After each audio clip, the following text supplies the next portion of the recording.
ఎట్టకేలకు అధికారులు తాడిపత్రిలో తమ పనిని ప్రారంభించారు. ఇన్ని రోజులు వైసీపీ ప్రభుత్వంలో ఎటువంటి రికార్డులు లేకుండా అనధికారికంగా నెంబర్ ప్లేట్లు లేకుండా తిరుగుతున్న వైసీపీ మాజీ ఎమ్మెల్యే కేతిరెడ్డి పెద్దారెడ్డి మరియు వారి అనుచరులకు సంబంధించిన 4 బస్సులను అధికారులు సీజ్ చేశారు. అలాగే తాడిపత్రి పట్టణంలో నంబర్ ప్లేట్లు లేకుండా తిరుగుతున్న వాహనాలపైన నిఘా ఉంచామని, త్వరలోనే నెంబర్ ప్లేట్లు లేకుండా తిరుగుతున్న వాహనాలపైన స్పెషల్ డ్రైవ్ నిర్వహించి ఆ వాహనాలను కూడా సీజ్ చేస్తామని తాడిపత్రి ఎంవీఐ శ్రీనివాసులు రాజగోపాల్ మీడియా సమావేశంలో తెలిపారు.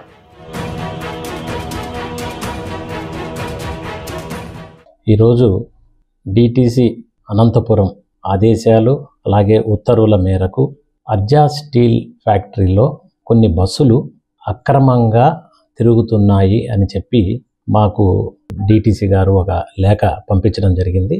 దానిపైన ఈ రోజున నేను నా కొలీగ్ అయినటువంటి రాజగోపాల్ ఇద్దరం కూడా అరౌండ్ 1:30కి సర్ప్రైజింగ్లీ మేము కంపెనీకి వెళ్ళడం జరిగింది. అక్కడ కొన్ని బస్సులు ఉన్నాయి. ఆ కొన్ని బస్సుల్ని వాటికి సంబంధించిన రికార్డ్స్ను వెరిఫై చేయడం జరిగింది. రికార్డ్స్ని వెరిఫై చేసినప్పుడు అన్నీ కూడా దానికి ఫిట్నెస్ కానివ్వండి, మరి ఇతరత్ర డాక్యుమెంట్స్ అన్నీ కూడా కోర్సులోనే ఉన్నాయి. కానీ అక్కడ అవన్నీ కూడా ప్రైవేట్ సర్వీస్ వెహికల్స్గా దాదాపు 5 సంవత్సరాల క్రితం రిజిస్టర్ చేయబడ్డాయి. అవన్నీ కూడా కంపెనీ వర్కర్స్ని, అక్కడ ఉన్న ప్రైవేట్ సర్వీస్ వెహికల్స్ అన్నీ కూడా కాంట్రాక్ట్ క్యారేజ్ కింద మిస్యూజ్ అయినట్టుగా మేము ప్రాథమికంగా ఒక అంచనాకు వచ్చాము. తర్వాత అలాగే ఆ కంపెనీ యాజమాన్యం కూడా వీళ్ళు ఎంటర్ అయిన అగ్రిమెంట్ కాపీస్ కూడా చూపించడం జరిగింది. సో అవన్నీ కూడా కాంట్రాక్ట్ క్యారేజీగా ఈ వెహికల్స్ అన్నీ మిస్యూజ్ చేయడంతో వాటిని అన్నింటినీ అదుపులోకి తీసుకొని సీజ్ చేయడం జరిగింది.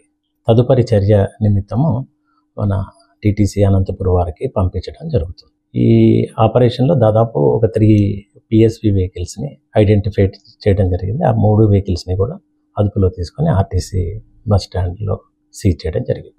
ఇప్పుడే మొన్నే ఎలక్షన్ కోడ్ అయిపోయింది కాబట్టి ఇప్పుడే నార్మల్గా వచ్చేసాము. వీటిపైన కూడా మేము త్వరలోనే మా జిల్లా అధికారి ఆదేశాలను తీసుకొని ఇక్కడ కూడా తొందరలోనే ఒక డ్రైవ్ చేయడం జరుగుతుంది.